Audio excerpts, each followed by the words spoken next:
ګرانو کتونکو، زه ډاکټر سید عرفان اشرف او ما سره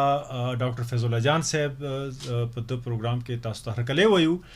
او یو ځل بیا مونږ تاسو په خدمت کې حاضر شوي یو د سټرګل ټي وي د اړخ نه،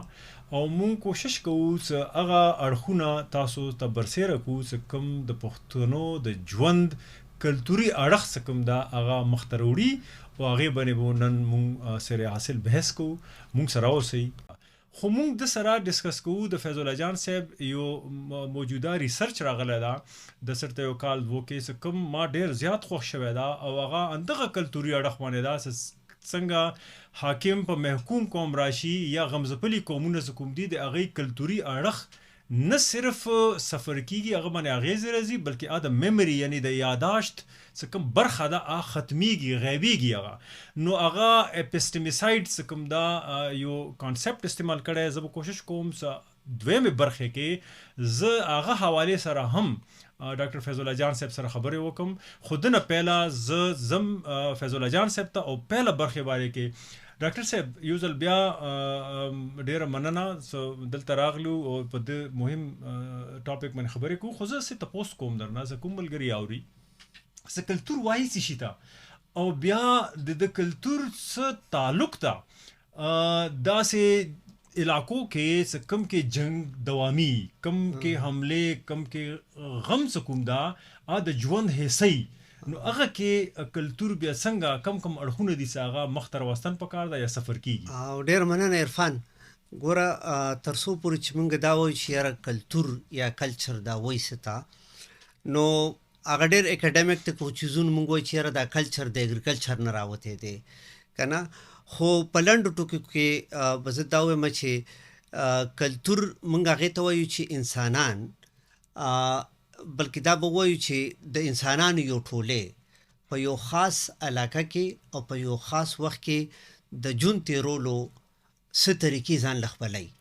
لکه بودوباش ورته موږ چې وایو هغه ځان له، او موږ چې وایو چې ژوند تېرولو کومې طریقې ځان له دغه کوي، نو د دې مطلب دا دی چې د انسانانو په دغه ژوند کې هغه ټول شیزونه شامل دي. د انسان پیدا کېدل، بیا د انسان لویدل چې د لویدو طریقې کار بسې وي، بیا په هغې کې دغه انسټیټیوشن چې دا ماشوم به د کم کم انسټیټیوشنز نه تېرېږي، د ده به تربیه څنګه کېږي، او بیا به د معاشرې یو وګړی تندرسته وګړی څنګه جوړېږي. نو دا ټول چې موږ راغونډ کړو، ښه په دې کې جنګ جګړه، د یو بل سره تاوتریخوالی، د خوشحالو اظهار کول او غم هغې سره مخ کېدل او هغه خپل غم ژړل او بیا د هغه غم نه واپس راوتلو، دا ټول رسمونه د طریقې چې کوم دي، نو لکه دې ته موږ دا زما دا انډرسټینډینګ دی چې موږ دې ته کلتور وایو.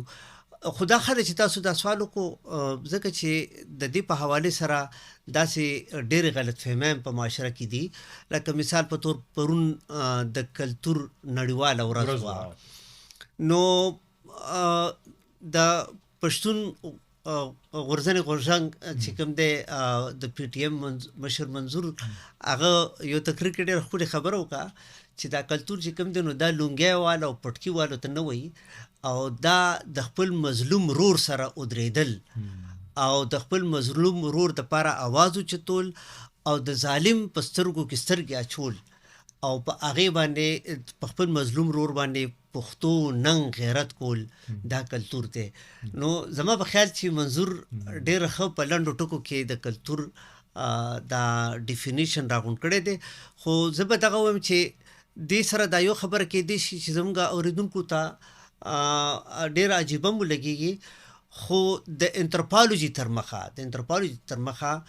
دا کلتور چې کوم دی نو دا د مذهب نه هم یو وسیع څیز دی، او دا مذهب دا د کلتور برخه ده.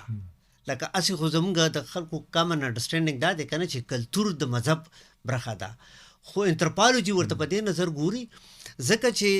اول خو انساني معاشره کې یو کلچر موجود و او د هغه کلچر په موجودګۍ کې مذهب راغی، او بیا دغه کلچر چې کوم دی دا مذهب ځان دپاره لکه موړ کو. خو د دې د اثر دواړه طرف ته مذهب په کلتور اثر لري او کلتور په مذهب باندې اثر لري. اکثر زه خپل سټوډنټانو ته دا مثال ورکوم لکه که موږ وګورو نو د اسلام مثال به والو. اسلام خو لکه یو مذهب دی که نه، خو چې موږ ګورو عمده یو اسلام دی، دا په ترکیه کې موږ ته په یو رنګ کې ښکاري، په سعودي عرب کې موږ ته په بل رنګ کې ښکاري، په انډونیشیا او په ملیشیا کې موږ ته بدل رنګ کې ښکاري، په بنگلاديش کې او په پاکستان کې بدل رنګ کې، او بیا په پاکستان کې چې موږ ګورو بلا ډېر تغیرات موږ ته ښکاري. نو ما دا خبره کوله که نه چې کوم ځای کې کلتور د یو د بل نه بدل شي، نو هغه ځای کې د مذهب هغه اظهار چې کوم دی ایکسپریشن هغه هم بدل رنګ کې ښکاره کېږي. دکې ما لکه تاسو خبره باندې ما سوچ کولو، لکه موږ 3 سیزونه ویلی شو چې هغه د کلتور یو ډېر مهمه برخه ده یا کلتور دا حواله سره. یو خو انتروپولوژي کې وایي که نه چې ساینس لکه لینګویج چې کوم ژبه ده دا د کلتور محور ده. بالکل. او دویم هغه سیمبلز نښې پخې څه کومې شوې که نه، لکه تاریخي توګه څه کوم تا ته رواني، دا د کلتور یو بل ډېر مهم اړخ ده. دریم بیا میتس ریچولز څه کوم دي، یعنی مطلب دا ده راشه درشه خلکو یو بل سره خوشحالي منځن او همدغه شان د غمونه منځل یا څه کوم دا هغه اړخ څه کوم پریکټیکل اړخ ده څه کې موومنټ انوالو ده. خو ما دا خبرې ځکه وکړې چې دا 3 وړ اړخونه څه کوم دي، هغه که ساینس شو، سیمبلز شو یا میتس شو، دا خو د ژوند نارمل اړخونه دي. داسې ځایونو کې چې کوم ځای کې جنگ دوامي شي، لکه د پښتنو سیمه اوس په دغه وخت د پښتنو په سیمه کې په سکول کې ته پښتو نشي ویلی، داسې سکولونه دي چې هلته کې په سکول کې پښتو ویلنې باندې جرمانه وي. داسې ځایونه دي چې هلته کې ته خپله ژبه لیک لوست کې سکول کې نشي راوستی، لکه دلته اوس نادره ما سره خیال ده داسې اخبار کې راغلي وغیره ځای چې نادره پښتو لټریچر ډیګري هم نه مني اوس په دغه وخت. همدغه شان هغه کلتوري اړخونه لکه بلوچ اوس غره ته ختلي دي، نو یو طرف ته خو هغې ریزسټنس کوي، خو بل طرف ته د هغې ژوند جواک هم هغه نه سفر کېږي. یا په افغانستان کې طالب راتګ سره څه کم مونږ صورتحال سره مخامخ شو، نو زمونږ نارمل ژوند خو پاتې نه شو، او څه جنگ مسلط شي په یو سپیس هلته ریچولز نه کېږي، راشه درشه نه کېږي، موومنټ کنټرول شي، خوف یره ترخه. نو نن زمونږ د پادکاسټ مقصد هم همدغه و چې مونږ دا وګورو چې یره هغه کم عوامل دي چې هغه کې یو داسې ځای کې چې کله جنگ مسلط شي، نو اوسه پورې د کلتور هغه اړخ خو ډسکس کوو مونږ چې ظالم راشي مظلوم باندې ظلم کوي، نو د ظالم خبره یې که هغه په سلیبس کې چینج راولي،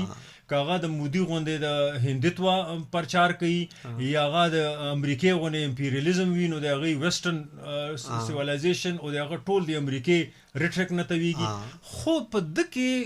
لاندې نه ورسه داسې امپیریالیزم پورې دا محکوم څه کوم خلک دي د دوی په کلتور باندې څه چل وشي چې د دوی کلتور مخته نه راځي، رساني ادارو کې نه راځي، او د دوی ټول اړخونه څه کوم دي هغه همدغه شانت فوتګۍ طرف ته روان دي، مرګ طرف ته روان دي، لکه څنګه د دوی بدنونه روان دي.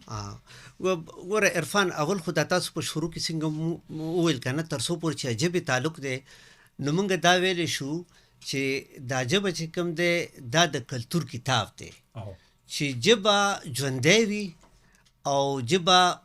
لکه انګریزی کې ورته ریچ وایي که نه، موږ ورته بالداره وایو، نو کلتور هماغومره د دې سره لکه وده لري. او دا دویمه چې تاسو خبر وکړه چې په کوم ځای کې لکه جنگ راشي، مثلا په پښتونخوا کې، په افغانستان کې موږ ګورو، په بلوچستان کې، نو دې ځای کې اګین د انتروپولوژي په ژبه کې دی وایي چې دې ځای کې په کلچر کې یو رپچر راشي، یو شلون راشي. او دې ځای کې به زه مثال ډېر ورکم چې زما ډېر خوښ شوی دی، د افراسیاب خټک صاحب د خولې مې اورېدلی او هغه غني خان کوټ کوي،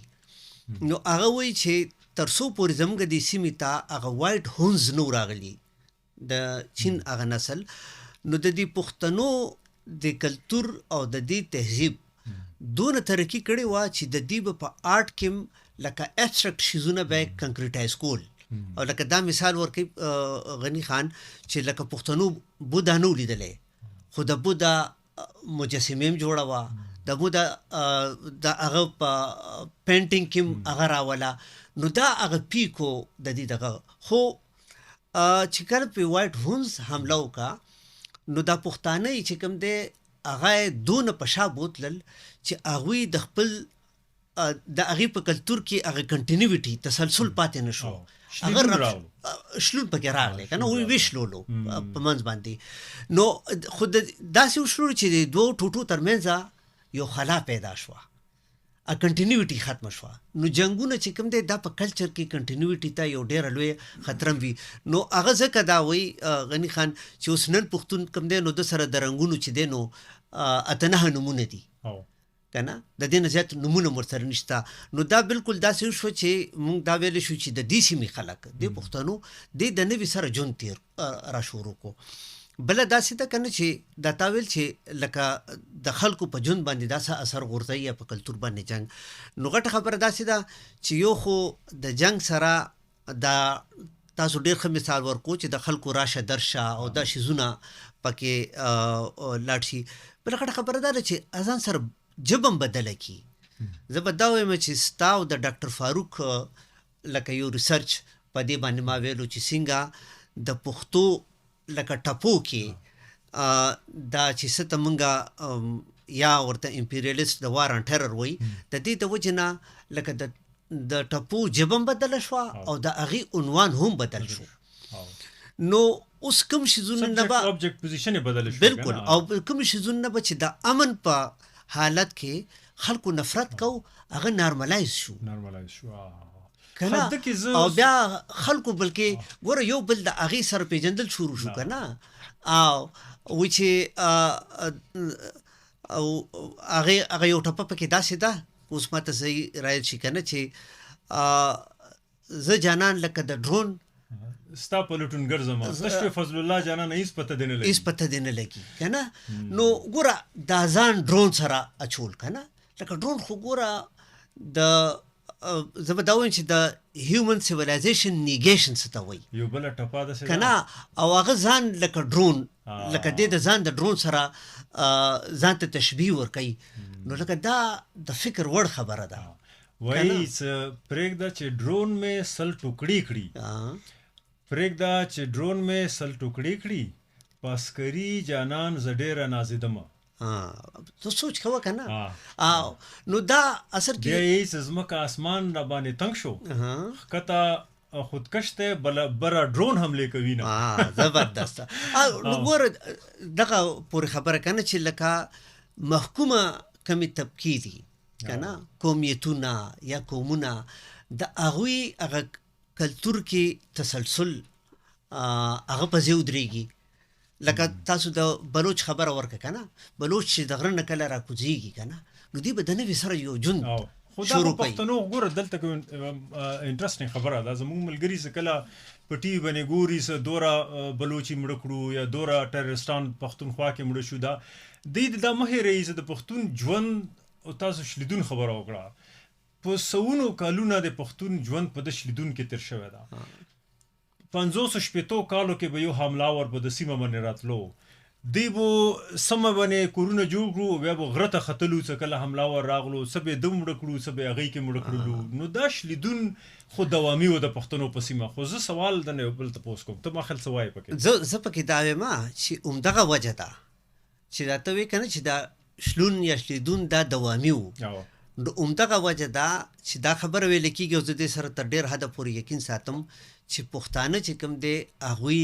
د هغه ټرایبل سیټ اپ نه تر ننه نه دي راوتي خو دنه خطرناکه خبره کافي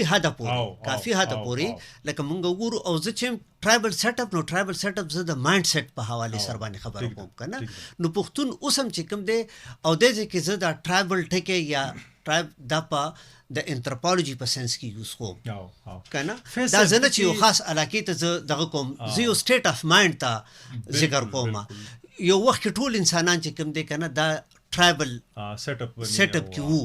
خو بیا رو هغې نه راووتل خو زه د ټاپک ته راځم په بل اړخ باندې لکه تاسو وایئ زه ګوره د پښتنو څه کوم شلیدون راغلو یا د هغې تمدن ویسار شو یا افیکټ شو یا اغیزې په هغه باندې راغلې خو د چا د وجې نه د حملاورانو د وجې نه نو دې ته مونږ په ماډرن لینګویج کې کلونیلیزم وایو. ټیک دا نور کالونایزرز کومو الکسندر راغلی خو 3 کاله تیر کړي، لکه سکندر اعظم راغلی نو هغه 2-3 کاله تیر کړي وو، هغه نه پس اکبر بادشاه پورې راغلی یا شپږ میاشتې تیر کړي یا یو کال تیر کړی دا. خو انګریزان څه کله کالونایزرز په حیثیت راغلو نو هغه خو سلو نه زیات 100-200 کاله د هغې په د علاقو باندې اثراتو او هغه کالونایزیشن یو بل فارم کې راغلو. هغه زمونږ شپه ورځ هغې د میخونو غونې وتړله. دکې د پښتون ژوند، جواک، راشه درشه، ساینس، سمبل سکوم دا مونږ ژبه د ټول څیزونه د هغه محکومیت ته لاندې راغلو څه کوم زمونږ شلیدون نور هم فراخه کړو او هغه شلیدون نن هم مونږ نه خلاصیږو. خو دا شلیدون هم دوره مهم نه ده لکه د اوس کم شلیدون په کم اړخ روان ده. لکه کالونایزرز که انګریزانو نو مونږ خو هغوی ته غاصب ویلی شو که نه، مونږ سره یو مارل یا اخلاقي جواز شته د علم د اړخ نه، دنیا یې مونږ سره مني څه هغه حاکمو تاسو محکوم وي او کالونایزرو او تاسو سره ظلم کړی ده. دا خو ایکسټرنل کالونایزیشن و، په هغه خبره سره نه کوم. خو زه درته وایم څه د هغه اغیزه څه د طالب په شکل کې ما سره راغلو څه د دوحې اکارډ لاندې هغوی په افغانستان باندې مخته راغلو. د کالونایزیشن د تا انټرنل کالونایزیشن ویلي د خپل پرچې کې ریسرچ پیپر کې د انټرنل کالونایزیشن څه مطلب ده او د څه تعلق ده د څه اغیزي او لکه انټرنل کولونایزیشن ورته په دې سنس کې ما ویلي دي او لکه ما لپاره ډېره عجیبه خبره ده چې طالبان د دوحه د ډیل نه پسته راغلي دي او دوحه امریکې او د امریکې مرګرو په سلا باندې شوې ده. نو افغانستان کې د طالبانو چې کوم نظام دی هغې ته دی په دې نظر نه ګوري که نه، خو موږ یې ورته ګورو. او زه دې ته انټرنل کالونایزیشن زما سره چې نور ملګري دي هغه موږ په دې ساینس کې وایو چې تاسو چې کومه خبره وکړو چې انګریز دلته راغلو نو هغه راغلو هغه په دې ځای کې صرف او صرف په وسایلو باندې قبضه ونه کړه، هغه دا کار وکړو چې په دې ځای کې کوم موږ ورته وایو انډیجنس که نه، انډیجنس ویز آف نالج کوم ته د فلسفي په ژبه کې چې ویلی شي اپسټمالوجي چې لکه علم دا پیدا کولی څنګه شي که نه، د علم د پیدا کولو د علم د جوړولو د دې خپلې طریقې دي. نو انګریز چې راغلو هغه څه وکړل چې هغه انډیجنس چې کوم اپسټمالوجي وه لکه د زه به د دې مثال دا درکم چې انګریز د راتګ نه مخکې خلکو به خپل ونو بوټو ته زناورو ته او بیا د یونیورس ته او په دې یونیورس کې خپل ځای ته په یو خاص نظر کتل او د هغې مطابق به خپل روزانه ژوند ځان له ترتیب کړی و. خو انګریز چې راغی دلته کې هغه ته به علم ویلو که نه، او هغه علم و که نه، هغه و علم لکه ګوره خپل بوټي پیژندل که نه، خپل بوټي پیژندل چې دا بوټی د دې مرض دوا ده، دا بوټی د دې مرض دوا ده، دا بوټی په دې علاقه کې کرل پکار دي که نه. او بله دا ده چې دا موسم نه دی، د موسم سره دي داسې د خپل ژوند سینکرونایز کړی و که نه چې دی به په یخنۍ او په ګرمۍ باندې داسې نه کړېدلو لکه چې مونږ کړي وو. هغې وجه دا ده چې د به ځان کې هغه بدلون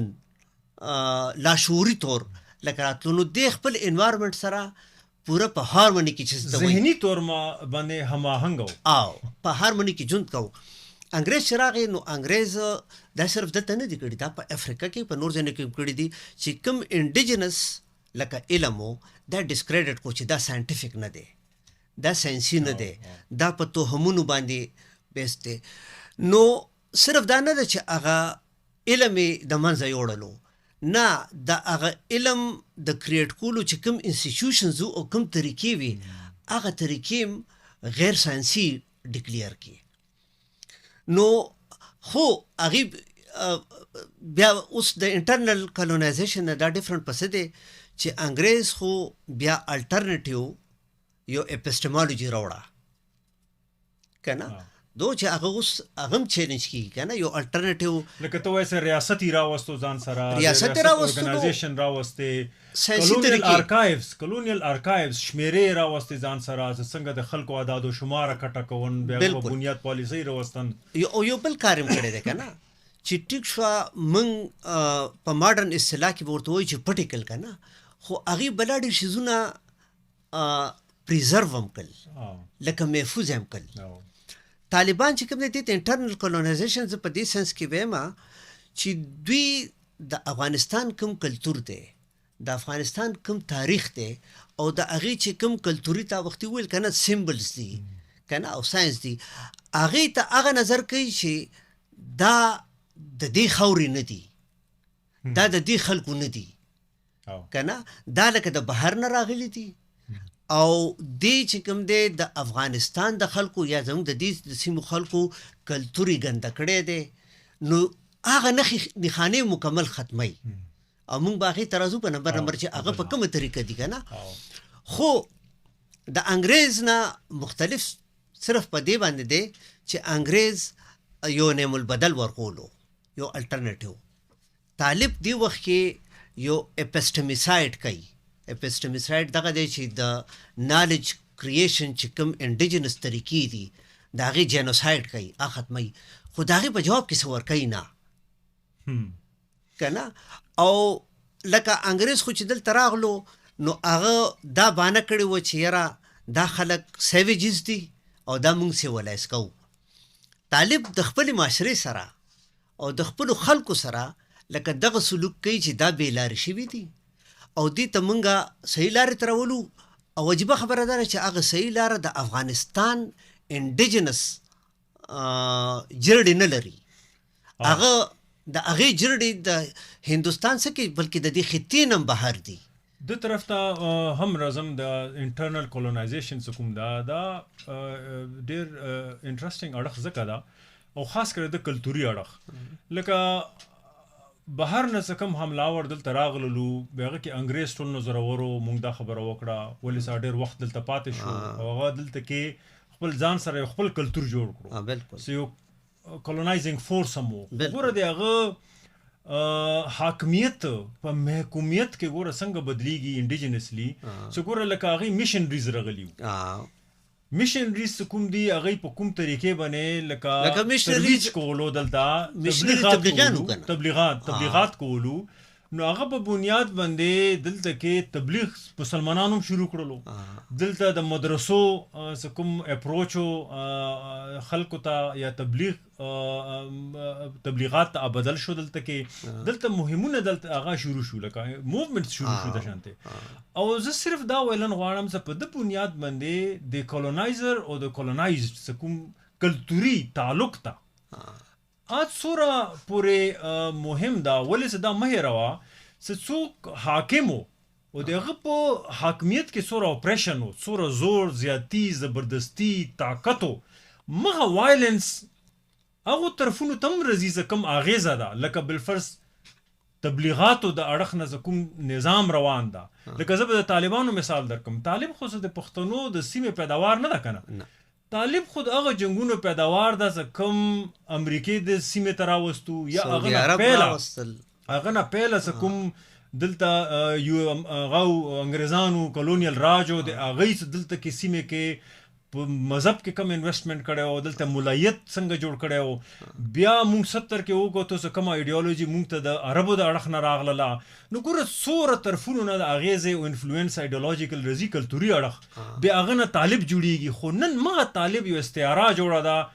د انټرنل کولونایزیشن لپاره او هغه څه کوم مفهوم ځان سره وروړي کلتوري مفهوم هغه ستا په خپل ریسرچ کې هم واضح کړي دي. خو زه تاسو ته وایم چې یو نښه موږ ته وښیه د انټرنل کولونایزیشن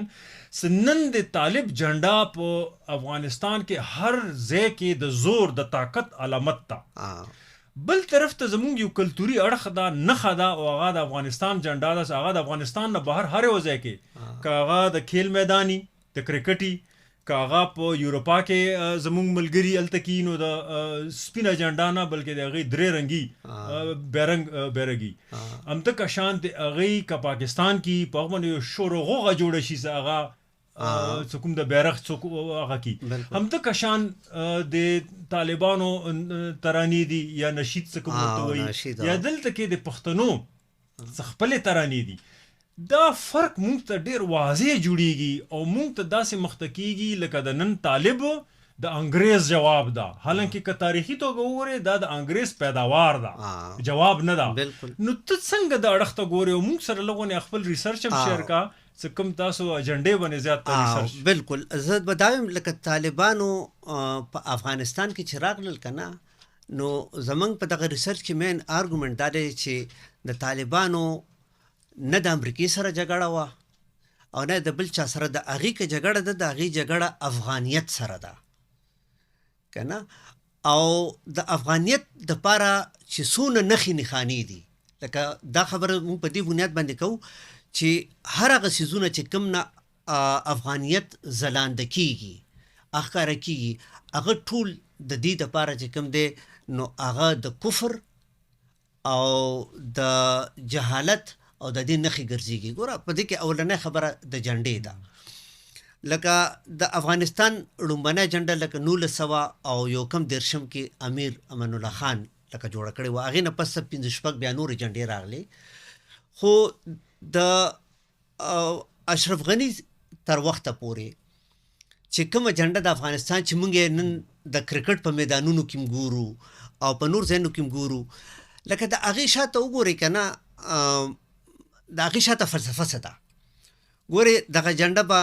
په سکرین باندې زمونږ کتونکي دې وخت کې کتیم شي، په دغه جنډه کې 3 رنګونه دي، یو پکې تور رنګ دی، یو پکې سور دی او یو پکې شین دی که نه. شین دا د سبزۍ والا شین. د دې ډېر غټ سیمبالیک ویلیو ده. دا تور رنګ چې کوم دی او دا کومه خبره چې د افغانستان په دستور کې هم شامله او دا جنډه چې ډیزاین کېده نو د هغې شاته فلسفه هم دا وه چې دا تور رنګ دا د افغانستان ډارک ایجز که نه، لکه هغه دورونه چې کوم ته تور دورونه ویلی شي، کوم کې جنګونه او حملې شوي بهر نه په ده باندې، او پلس دې کې هغه چې په افغانستان باندې یرغلې شوي دي، چې شلیدون راغلی د بهر نه یرغلې شوي دي، دا د هغې نښه ده. ځکه چې ګوره قومونو دپاره ډېره ضروري دا ده چې هغوی خپله کلچرل میموري ژوندی وساتي. لکه څنګه چې نفسیاتدان وایي که نه چې انسانانو له دا نه دي پکار چې هغې د خپل ژوند هغه انپلیزنټ ایکسپیرینسز کوم دي که نه هغه هیر کیا هیرول نه دي، هغې سره لکه هغه اکسپټ کول دي او هغې سره کو ایگزسټنس دی. ځکه که ته هیرې نو ابه یو ورځ تا باندې داسې راځي چې ناجوړه کوي به دي. نو داسې د قومونو چې کوم خپل تاریخ دی، که تاریخ بد دی که ښه دی، هغه ژوندی ساتل په یاداشت کې په نښو پښو کې دا ضروري دي. بالکل. نو دا تور پکې د هغې دپاره دی. بیا پکې سور رنګ دی تور پسې یکدم. نو دا سور رنګ چې کوم دی دا د هغه افغانانو وینه چې کومه د ازادۍ د حاصلولو دپاره، وطن د جوړولو دپاره لکه دی توی کړې د خپله وینه، نو دا سور رنګ د هغې دپاره دی. دې مطلب دا دی چې افغانستان د خپلو شهیدانو لکه وینه د هغې قربانۍ هغه هیری نه، د بیرغ په شکل کې چې کوم دی نو په هر بلډینګ اوچت ولاړی. او دا شین رنګ چې کوم دی نو ګوره د دې شاته 2 سیمبل دی. یو خو دا دی چې شین رنګ اګریکلچر زراعت چې موږ څه ته وایو، لکه فصل او فصل د خوشحالۍ، لکه شینوالی دا د خوشحالۍ یو نښه هم ده. بل اسلامي هم د اسلامي نړۍ نه بیلی نه، ځکه چې په اسلامي نړۍ کې نو دی شین رنګ ته لکه مبارک رنګ ویلی کېږي، ځکه چې د حضور صلی الله علیه وسلم چې کومه روزه ده نو د هغه روزې مناره هغه هم په دې رنګ کې ده. بیا ګوره په دې جنډه کې بیا د ټول د پاسه کلمه لیکلی شوې ده چې لا اله الا الله محمد رسول الله، چې کوم ښیي چې افغانستان چې کوم دی دا یو مسلمان ملک دی. نو ګوره پریزنټ هم پکې ښیي که نه. بس بیا په دې جنډه کې چې وګورئ که نه نو په دې کې نور راخیږي. نو نور راختل چې کوم دی یو خو دا د مستقبل د روښانه مستقبل نښه ده، او بل دا چې تاریخي لحاظ سره چې موږ وګورو نو دا نښه د خراسان ده، او خراسان د افغانستان چې کوم دی نو دا جنډه ګوره د افغانستان نننۍ ورځ وړي او د تاریخ چې د کوم ځای نه معلومه تاریخ دی د هغه ټولو سره کنیکټ کوي، نو دا د هغه تسلسل د کنټینیوټي یو نوم دی. بیا هم په دې جنډه کې لکه مونږ ګورو نو په دې کې د دې نور د پاسه لیکلی شوی دی الله اکبر که نه. نو ګوره د افغانستان دغه جنډه چې ډیزاین کېده نو په هغې کې خپل مذهبي د شعارو خیال ساتلی شوی دی. بیا پکې ګوره د غنمو وږي جوړ دي چې کوم ښیي چې افغانستان معاش طرف ته اشاره د معاش طرف ته پکې هم د هغې اشاره ده. او داسې بیا د هغې د پاسه چې وګورئ نو هغه ګنبد هم داسې جوړ دی چې هغه د یو روزې یا د جومات لوک ورکوي. خو د ټول نه مهمه خبره په دې کې دا ده چې دې جنډې ته په افغانستان کې میشته هر افغان، که هغه ازبک دی، که تاجک دی، که هزاره دی، که ترکمن دی او که پښتون دی، هغه ته په دې کې خپل رنګ ښکاري. او د دغه ټولو او لکه ګوره دا ټول چې راغونډ کې نو دې نه د افغانستان ښکلا جوړېږي که نه. نو تاسو دا ویل نه غواړئ طالبانو څه دا بیرغ لرې کړو او بل بیرغ راوړو نو هغه وایټ واش شو، دا لکه تاریخ وایټ واش شو، بالکل سپین سپیزلی واچولو، بالکل همدغه شان د آیډنټیټیز څه کوم دي نور څه کوم کلتورونه دي هغه هم وایټ واش شولو. دا د طالبانو په دغه باندې بیرغ باندې خبره کوو که نه. ګورئ اول خبره خو دا ده چې د طالبانو چې کومه جنډه ده که نه یا هغې ورته بیرغ وایي دا د یو ډلې ده، د یو ډلې جنډه د ټول ملک جنډه جوړول که نه. دا ځان له لکه نورو خلکو ته یو پیغور ورکول دي که نه چې لکه تاسو قابض شوئ او دا هغه یو ډله ده که نه چې هغه خپله جنډه. بیا د هغې د جنډې کمپوزیشن وګورئ، په سکرین به ملګرو ته ښکاري، بالکل تکه سپینه کپړه ده. نو یو خو دا سپین رنګ چې کوم دی نو اگین په اسلام کې هم سپین غوره رنګ دی، لکه کفن هم سپین وي، سپین د امن نښه هم ده، خو سپین د پیورټي نښه هم ده. نو د دې نه سمبولیزم څه اخیستلی کېږي که نه، د دې نه سمبولیزم دا اخیستلی کېږي چې طالب افغانستان پیوریفای کوي. نو چې ته وایې چې افغانستان پیوریفای کوي پیور کوي نو دې مطلب دا دی چې افغانستان کې څه شیزونه موجود وو نو دا د ګند په حیثیت که نه او د خاضي په حیثیت موجود وو، هغه ته نه دا وړي. دویمه غټه خبره دا ده چې یو سپین رنګ دی، ټیک شه د پاسه پې کلمه لیکلی شوې ده، خو یو صرف سپین رنګ دی. نو دې مطلب دا دی چې طالبان هغه یو ټوټلیټیرین انټیټي په طور افغانستان ته مخې ته راغلی ده چې هغه هیڅ قسمه تغیر نه مني او د نور چا دپاره چې هغه په څه حوالې سره لږ مختلف وي هغې دپاره د دې په افغانستان کې ځای نشته که نه. نو دغه ګوره یو د جنډه وه که نه. دویم څنګه چې طالبانو په حکومت باندې قبضه وکړه نو دویم کار یې ورسره دا وکړو چې د افغانستان ملي سرود چې کوم ته دلته کې مونږ قومي ترانه وایو نو په هغې بندیز ولګولو او بیا دوباره هماغه د ډلې چې کوم ناشید دی که نه هغه یې راواخیستلو او هغه د ملي سرود په حساب باندې په خلکو باندې امپوز کو. نو ګوره اول خبر بیا هماغه ده چې د افغانستان جهاں باری صاحب لیکلې وه هغه ترانه چې کومه دی په دې وخت کې په افغانستان کې بنده کړې ده. خو خبره داسې ده چې د یو ډلې ناشید او ناشید لکه هغه نظم ته وایي چې کوم بغیر میوزیک نه دغه کېږي او تاویل یې ورله دا ولټولو چې په دې ترانه کې چې کوم دی نو په دې کې موسیقي ده او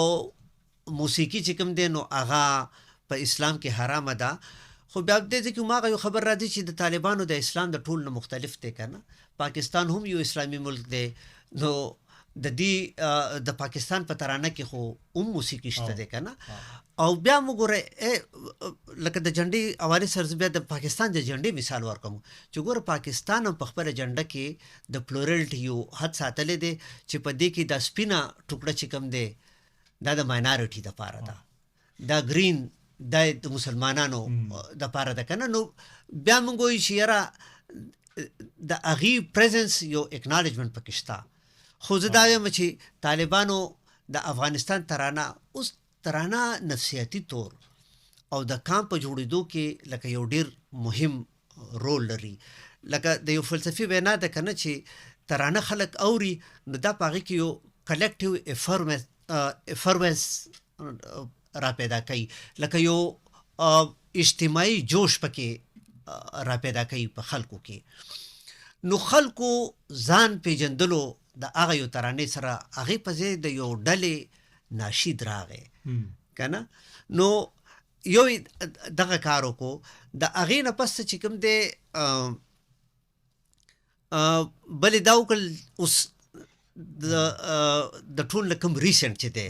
او کومه ډېره خطرناکه خبره ده چې په کابل کې طالبانو صحافیان راوغوښتل او صحافیانو ته وایي چې دا فارسي دري چې کومه ده دا دري ژبه به ورو په نشریاتو کې کمه کوي او د دري ژبې ساین بورډ بدل کړي د دې مطلب دا دی چې طالبان په افغانستان کې ورو د نورو ژبو چې کومې د افغانستان د خاورې خپلې ژبې دي د هغې د وجود نه انکار کې وجود نه ختمي نو تا چې شروع کې ویل کنه چې کلین سلیټ نو دا د طالبانو یو پروژه داسې پروژه ده فرانسیاب خټک سیب دیتا ډیمولوشن سکواډ هم ځکه وایي دا داسې یو پروژه ده چې هغې را پاسېدلي دي او هغې د افغانستان تاریخ د منځه مسخ کوي نه ختموي نه د منځه وړي نخې پخې وړي او د افغانستان نه دغسې د کپړې یو سپینو ټوکړه جوړوي چې بیا د دې پیسه خوښوي نو هغه پلیکې شي که نه نو خدا خو زه ظاهري خبره شو کنه مین سیسته در اعظم ګور اندغلته نه خو خبره شروع کیږي ختميږي نه دلته ګور یو خو طالبان څکلا ټیک اور شو د افغانستان او هغه نه پس تاسو د پیپر پبلش کړي دا کې یو طالب ډیره مهمه خبره کړي تاسو د طالبانو زنه خلک هم انټرویو کړي نو تاسو پیپر حواله یا تاسو ریسرچ په حواله زدا خبره کام او دویم سیگمنٹ تر اعظم کوم اپیسټمیساید یو سیکشن دا هغه باره کې سوال کوم خو هغه نه پهله تاسو هغه نه زه یو کوټ رخلم کوم څه طالب ویلی تاسو پیپر کې نو هغه یې مونږ خپل دشمنان ډیفیټ کړو انیمی او اوس مونږ به د هغې هر یوه نښه او د هغې نومونه هم الیمینیټ کوو اوس دا خو واضح ده چې هغه دشمن خو صرف امریکانه نو امریکې خو ورته اقتدار ورکړو دوه کې کېنستو خو دې مطلب هغه هم ده او هفتوار پیسې ورکوي خو د دشمن کې خو د افغانستان هغه دی خوایز هغه خلک دي چې چا حکومت کړو لکه اشرف غنی یا کارزی یا نه خو کارزی خو تل ناستا او دغه وطن د ولې بناس نه یلتا خو د کې خو د افغانستان خلک هم راځي صدام زمونږ انیمی دی نو په د پرسپیکټیو کې ګوري نو هغه ټول نخې پخې کې ختمي نو هغه ته خو هغه دشمنان یې خو مسله دلته کې دا راځي چې د انټرنل کولونایزیشن موږ ورته وایو یا تاسو ورته ویلي دي دا غاصبه یا دا سیز دوامي کېدی څنګه شي دغه تاسو یو لفظ استعمال کړی نوډل پوینټ زه د دویم او سړخ تر اعظم اپیسټمیساید تا یو خدا مونږ ته وایي اپیسټمیساید مختصر څه شي ته وایي بیا د نوډل پوینټ څه دا لکه پولیټیکل اسلام دا د سره جوړ به یو بل ډیر مهم ټکی ما هغه کړو لکلو ان معوف کوم دوه ډیر لوی فلسفران دي خزه خوندو دی هغه کتابونه دي هغه یو ټکی استعمال کړي او تاسو ته یو ایکویوالنس او یو کوم د ډیفرنس چین اف ایکویوالنس کنه هغه طرف ته تاسو اشاره کړی و نو دا کنسپچوال او تھیوریټیکل او فلسافیکل پوینټس دي کوم څه سمون خوري انټرنل کولونایزیشن سره کوم طالبانو هم راوسته خدا مه هیروه د انټرنل کولونایزیشن د سیمې دوړه اړخته ده لر او بر دلته کېم چې کوم خلک مونږ دینه منې کوي چې په سکولونو کې به پښتو نه یا زمونږ سلیبس نه پښتو وباسي یا نادرا سماته وایي چې دا پښتو بو نه کاونټ کیږي یو ډیګري یا کوم دا که بلوچ سره کیږي چې هغه غر ته څوک خجی دی هغه شلیدون رولي دا خلک یا ګلګت بلتستان کې څه کم خلک نه صرف هغه ته وسایل نه ورکوي بلکې هغه څه اونرشپ خبره وکي دی هغه خلاف وایي تاسو غداران یې د ټولو خلاف څه د کوم طالبانایزیشن روان دا که هغه پاکستان کې دا که هغه افغانستان کې دا دې ته تاسو وایي کلچرل جینوساید د دې څو ټکي چې مونږ ویلو د باندې مونږ مختصر یو باندې پوهه کوي چې مونږ سره ګوره ټیم وینا بالکل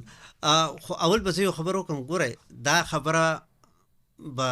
ډېر عجیب خلکو ته لګیږي خو زه به درته وایم چې لکه اسرائیل او طالبانو کې ډېر شیزونه مشترک دي که نه او اسرائیل زه چې وایم نو هغه زیانسټ انټیټي په حساب سره ګورئ طالبان لګیا دی د افغانستان تاریخ خو بالکل لکه ورانی یې ورانی مطلب دی چې هغه نښې مو له ختموي او هغه د نصاب د لارې هم کوي لکه طالبان لګیا دي په نصاب کې او بل هماغه دا ده چې د کلتور چې کوم هغه انسټیټیوشنز دي لکه په جرګم پابندي ده که نه همدغسې اسرائیل چې کوم دی کتابونو پابندي ده په کتابونو ترانو پابندي ده په ټي وي ګانو شوګانو انټرویو هغه ده زړه فلمونه هم څوک نشي کتلی زړې خبرې هم څوک نشي کولی خو زه درته مشابهت ته راځم اسرائیل چې کوم دی که نه لکه هغې کې د فلسطین کومه ځمکه دا خو اکوپایډ ځمکه ده که نه هغې ته هم انټرنل کولونایزیشن ویلی کېږي هلته کې د اسرائیل سټیټ دا پالیسي ده چې فلسطیني ماشومانو ته کوم کتابونه ښودلی کېږي که نه په دې کې به نکبه ټکې شامل نه نکبه به زه خپلو اورېدونکو ته ووایم چې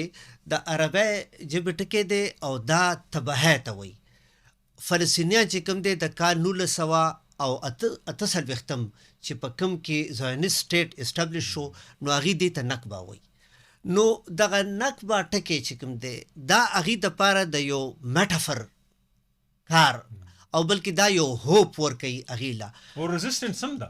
دغه ځای مه کنه کولونایزر خلاف دی بس یو هتیار ده ټکی یو ټکی نو ګوره هغې هغه ښه بل دا ده چې ریسنټلی یو خبره راښکاره شوه چې اسرائیل د فلسطینیانو د علاقې نه فلسطین سره مطابق 100,000 کتابه 1,000 تاریخي کتابونه هغه اوچت کړي دي وړلي پټ کړي دي بالکل او هغه اوس مونږ ته پته لګي او مغل ته اسرائیل خپل خلکو ریسرچ وکړو هغه نه پس پته ولګي د زدا خو پټ کړي دي نو ګوره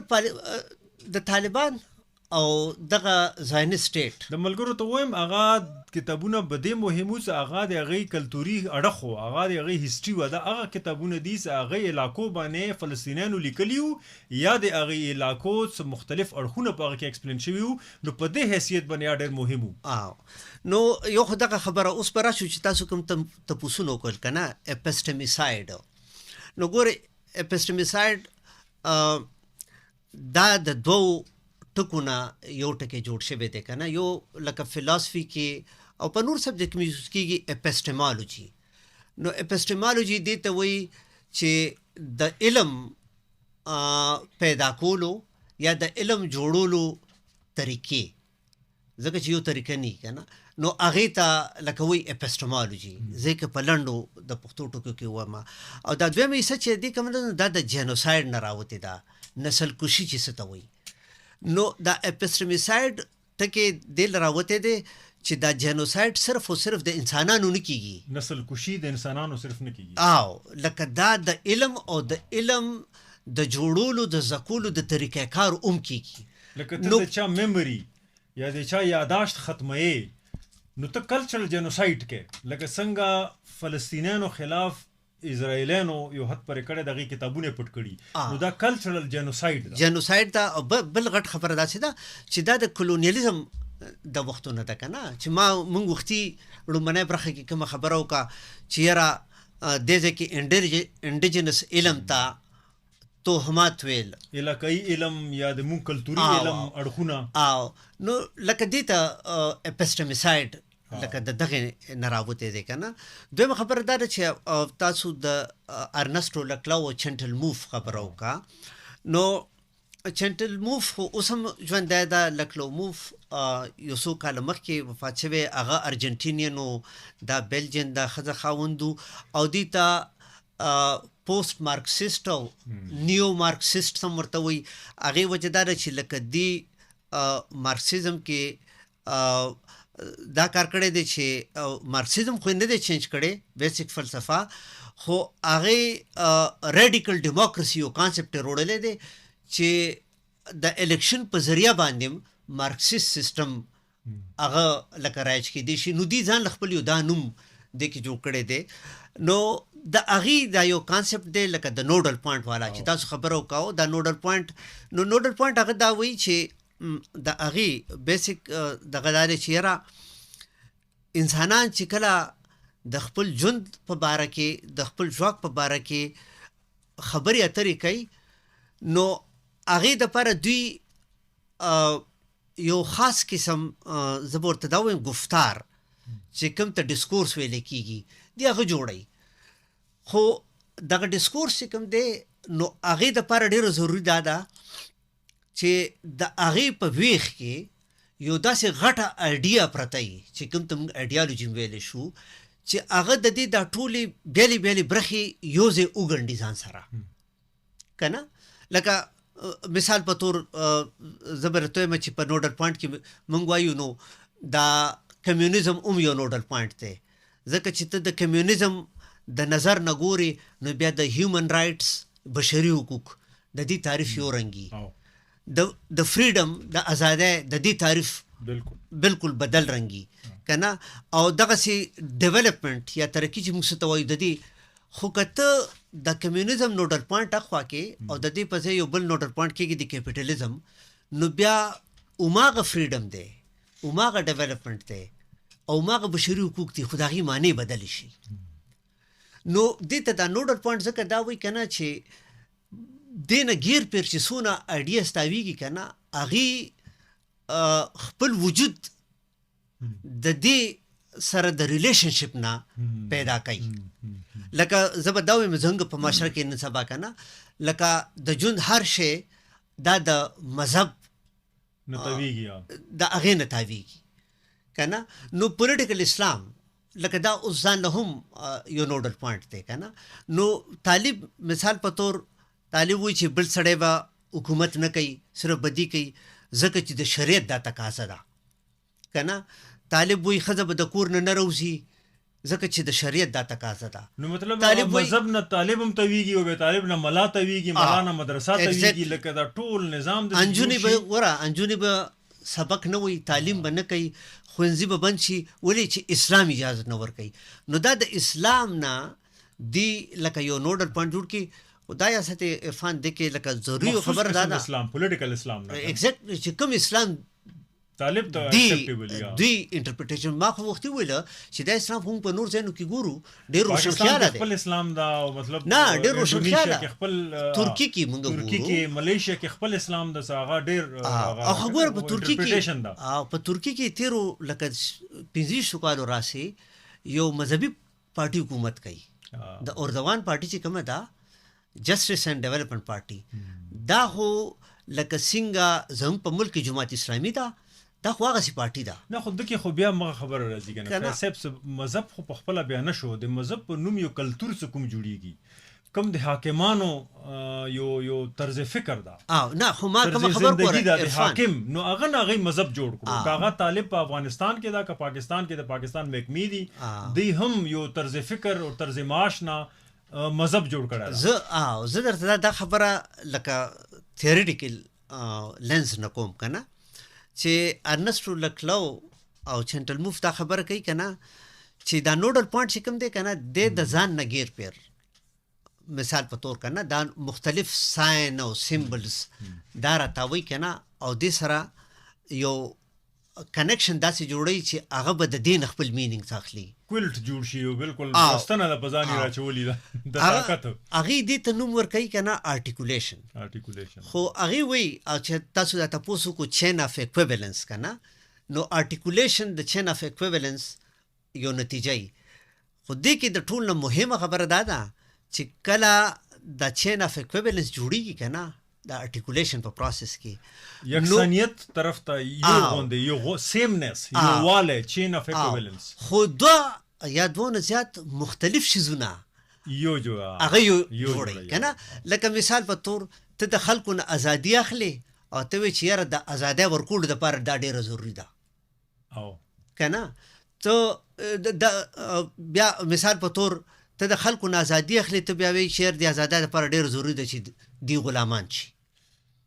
کنه. صرف د یو مثال زویر کوم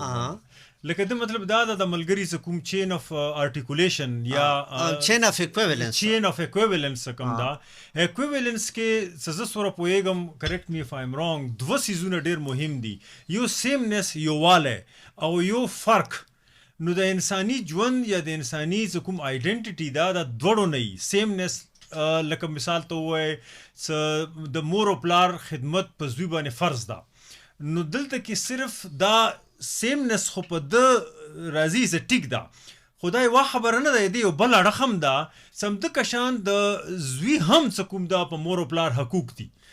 لکه د زوی تعلیم شو یا د هغه ته ژوند ورکون یا د هغه سترون په خطرې کې. نو دا ډیفرنس راغلو مطلب فرق راغلو. اپیله خبره نه د دویمه خبره فرق ده خدای یو خبره ده دوړه لکه دا کوم دا خبره کمپلیټ کړي ریورسل کې په خپل راشي او هغه چین اف کوم ایکویوالنس تا هغه کې ارټیکولیشن کوي یعنی الټا خبره نه پهله خبره کمپلیټ کړي. د مور او پلار فرض د بچو او د بچو حق په مور او پلار دا تاسو مطلب دا ده او لکه سیاسي لحاظ کنه اوس مثلا افغانستان او طالبانو په افغانستان کې د خلکو نه ازادي اخیستې ده خو هغه خلکو ته وایي چې لکه تاسو مونږ آزاد کړئ کنه او زموږ د طرف نه د هغه وخت پرایم منسټر هم وویله یا تاسو زموږ تابعداري وکړئ. نه لکه ګوره مونږ خو وایو چې انټرنل کولونایزیشن یې وکړو خو هغه داسې پیش کوي چې مونږ تاسو ته ازادي درکړه مونږ وطن آزاد کو کنه. نه دا وطن آزاد شو چې په وطن کې ښځې د کوره نشي راوتې ښځې په تعلیم نه کوي کنه او لکه دغه د سکولونه کالجونه سر پرې کا څوک وي مجسمه تبا کا هغه ته اسلام نه مور کا په روډ باندې څوک زی هغه ونه سه پانټور وي هغه ته اسلام نه او نه بیا ورته دا وایي چې یاره دا ګور افغانستان آزاد شو. نو دا ارټیکولیشن نشو. نو زه دا وایم چې په دې ځای کې لکه د چین اف ایکویوالنس او ارټیکولیشن دي ته وایي چې تا خلک انټرنلی کولونایز کړي او ته هغه ته دا پیش کې چې دا موږ تاسو آزاد کړئ نو ورته ورکه چې دا مو آزاد چې موږ تاسو آزاد کړئ کنه. اوس افغانستان کې دا ارټیکولیشن کامیابی سره وشو چې دوا د یو بل رد کې شزونه هغه بالکل یو رنګ ورته خودل نه خدا خو د هغه کامیابی شو کنه خو اکچولی خو کته وګوره دا خو نه کنه نه دا چې خود نه کولونایزیشن شو کنه او دا خو انټرنل کولونایزیشن ورته څه کوایو چې یو دوه شیزونه د یو بل په ضد دي دا نه چې یو بل نه مختلف دي د زور طاقت باندې هغه د یو بل په ضد دي او هغه دواړه درته داسې کل کنه چې د دواړو کې هیڅ فرق نشته. خو دلته به دنه هم مهم سوال دا پیدا کیږي لکه زه به تاسو ته وایم ګوره هغه وی چې مونږ د خزو احترام کوو مونږ خزو ته دغه ته ما دا وایا چې ته دا وای چې خزه ته وای چې ته به کور کې په داسې आवाज خبره نه کوي چې आवाज بهر لاړ شي ته به د کور نه سوای د خاون نه د پلار نه د رور نه بل چا سره نه روزي ته به دفتر کې کار روزګار نه کې او ته به تعلیم نه کې نو ته ماته دا وایي چې د دې نه زیاته غټه بېعزتي به د زنانو نورو څه کېدی شي. لکه دا خو ګوره د انسانیت د درجې نه دی غورځول که نه او بیا ته دې ته نوم ورکړې چې موږ د ښځو احترام کوو خو دلته کې کنه نو دا دواړه بالکل تضاد دي خپلو کې. بیا زه راځم لکلو معوف هغه فریم ورک ته ګوره ارټیکولیشن څه کوم تا وویلو چې هغه د طاقت او د جبر د لاندې انټرنل کولونایزیشن کوم طالبانو راوسته هغه خو ارټیکولیټ کړو او اختراع یې څه وکړه چې دوه یو غوندې څیزونه واخیستو د زور د جبر په ذریعه خلکو باندې مني بالکل ظلم ته تاسو انصاف ووایي بالکل او دا ډېر ښکلی مثال دی او تاسو کوم دا زیاتی ته خپله فلاح ووایئ او مونږ ومنئ چې زمونږ ستاسو محسنان یو او مسیحا یو بالکل خو دا خو د زور او د ظلم په جبر د لاندې ارټیکولیشن کیږي چین اف ایکویولنس کوم دا هغه کې سوال دلته پیدا کیږي چې کله پورې د چین اف ایکویولنس ته کم ته ارټیکولیشن لکه نو موف یی دته زپو یم اختراع یو نوې د سیسیس هغه په جبر او په ظلم باندې بیسډ تا یو غلطه خبره په ما صحیح منی دا د هغه ارټیکولیشن خدا سي ارټیکولیشن یا دا سي اختراع بو کله پورې کې دیشي او د کانسیکوینسز که څوره زیاتی کلتور ته صحیح خلکو ته صحیح دغه هیستوري ته صحیح پندې به مو اختتام طرف تم خبره کوي ګوره تا ډېر ښکلي مثالونه ورکړل عرفانه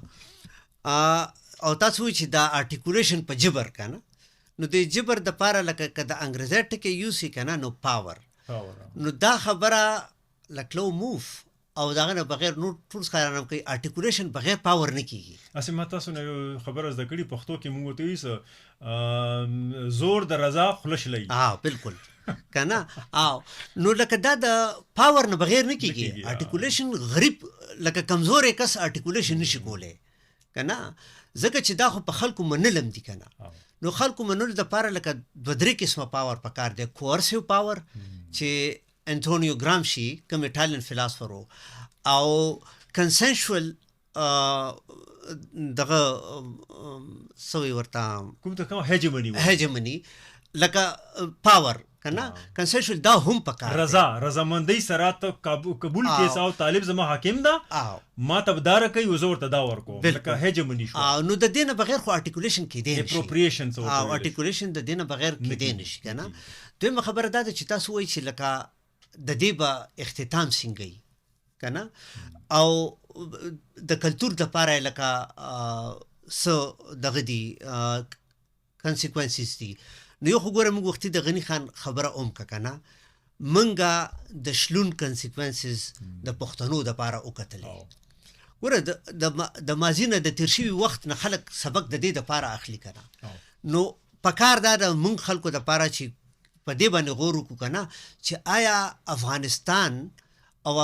څه د پښتنو د معاشره د افغانانو معاشره دي موږ بیا یو شلون ته مخامخ کنه نو یو خو کانسیکوینسز دغه دي چې موږ وکړل کنه بل خبره داسې ده چې په جبر او په ظلم لکه پښتو کې متل دی کنه وي په زور کور نه کیږي کنه په زور باندې کور نه کیږي نو په جبر او په دې باندې معاشره ته ډېر نشي چلولې بیا د تاریخ نه موږ مثال اخلو هلاکو خان او چنګیز خان د هغې نه زیاتې علاقې چا نه وي قبضه کړې وره د سنټرل ایشیا نه شروع شو تر بغداد پورې د غونډې علاقې هغې لکه ونیولې خو موږ نن ګورو چې د هلاکو خان او چنګیز خان چاته نښه نښانه شته ګوره د امپیریل پاورو د کالونایزرز نښې موږ سره شته انګریز دې ځنه لاړلو خو موږ سره د انګریزانو دا فوج موږ سره د انګریزانو نښه ده بیوروکراسي موږ سره د انګریزانو نښه ده دا پارلیمنت موږ سره د انګریزانو نښه ده کنه د چنګیز خان او د هلاکو خان داسې یو نښه هم نه ده پاتې تش دا کیسې پاتې دي چې د انسانانو د کوپړو د هغې غرب یې ودرولو کنه او وجه څه وه چې نن یې نښه هم نشته هغې خو اګزسټینګ سیویلایزیشن داسې ورانولو لکه چې څنګه طالبان ورته ونښتي دي خو د هغې په ځای بل څه سیویلایزیشن خو یې نه ورکولو چاته کنه لکه ته ګوره ته چې اپسټمیسایډ کې کنه مونږ چې وختي کومه خبره وکړه نو خو اپسټمیسایډ ته په دې کې چې ته یو سیسټم اف نالج ډسکریډټ کې کنه بل په د پاسه ورغوره کې کنه داسې څه خو به ورکې کنه نو طالب خو لګیا دی خو د تهذیب سره په جګړه دی د کلتور سره په جګړه دی ثقافت سره په جګړه دی خو دا ټول ته هر څه ختمې د دې په جواب کې ته ورکې څه خلکو له کنه نو لکه دې سره د ورکولو څه ماډل نشته دی زه به دا ووایم چې ګوره انساني معاشره کله هم دې حده پورې نه پروزي چې دې ظلم کې به مسلسل خلک ژوند کوي ټیک شو دې وخت کې جبر زیات دی د دې جبر وخت کې لکه خلک په ښکاره به اواز نه کوي خو وخت به داسې راځي چې خلک به رو خپل ګنګوسینه به شروع کوي ځکه چې طالب به ورځ تر ورځه ناکامۍ لکه اوس هم ښکاره کېږي چا د 2 وخته روټۍ نشي پوره کولی چا نه لاس پرې کوي چا نه خپه پرې کوي که نه نو ورو خو په دې باندې خلکو ګنګوسۍ شروع شي که نه نو اخر کې بیا دا شي چې د طالب هغه کور ایډیالوجي چې د کوم په بنیاد باندې د دې د جبر د امارت ولاړ دی هغه ایډیالوژي به ول خلک چیلنج کوي او هغه ول ترمنځ وړي. ډیره مننه یو ځل بیا ملګرو د سره زموږ د نن پروګرام اختتام طرف ته راسي. فیض صاحب خبرې څه کومې وکړې یا موږ ټولو دواړو څه وکړې په هغه کې دا خو ټیک ده چې کورونه په زور او په زبردستۍ او په جبر نه جوړیږي پښتو کې وایي خو یقینا کورونه په زبردستۍ او په جبر ماتیږي ضرور او طبقېږي ضرور. په دغه وخت پښتنو معاشره څه کم طرف ته روانه ده هغه ته مونږ کلچرل جینوساید په دغه وخت وویلو. د هغې وجوهات دي چې کله د میوند څه کوم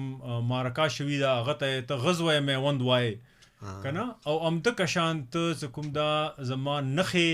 نخانه زما جبا او زما میت سکوم دی راشه درشه ریچول سکوم دی زما اتلان ختمون غواړي تاسو وکړو تو څه کم زمون ناس یو دنه سلويخ 50 کیلومتره اخوا په جلال آباد کې د باچا خان صاحب سکوم الته تصویر لګیدل او هغه سره د امان الله خان صاحب سکوم بادشاہ د افغانستان د هغه هم سکم تصویرو یا پورټریټو په دیوال جوړ شوی په هغه باندې دی وایټ واش وکړو او بیا سکم خلکو هغه بیا جوړون کوشش وکړو بیا هغه خلک سکم د شکنجا کړلو. نو دین څه ثابتېږي دین دا ثابتېږي چې ځنه خلک هغه په د سیمې کې د چا د زور رغلی دي د چا په بیکینګ رغلی دي هغه داسې حاکمان دي هغه انټرنل کولونایزیشن کوي. زه نور خو څه نشم ویلی خو مونږ د کلتوري جینوساید یا نسل کشي که اختتام نشو کوي په د سوچ ضرور کوي چې دا کیسه مغه طرف ته روانه ده او د سوچ نه مونږ یو مزاحمتي تحریک جوړوي شو. نو مونږ سره اوسئ نور پودکاسټ کې به نور اړخونه هم مونږ ډسکس کوو. تاسو ډیره مهرباني یو ځل بیا ما تاسو قربا او ډاکټر فیض الله جان صاحب ته اجازه ورکړئ بل پروګرام سره بیا حاضرې ګو. ډیره مننه. زه اوس په یو وړو کې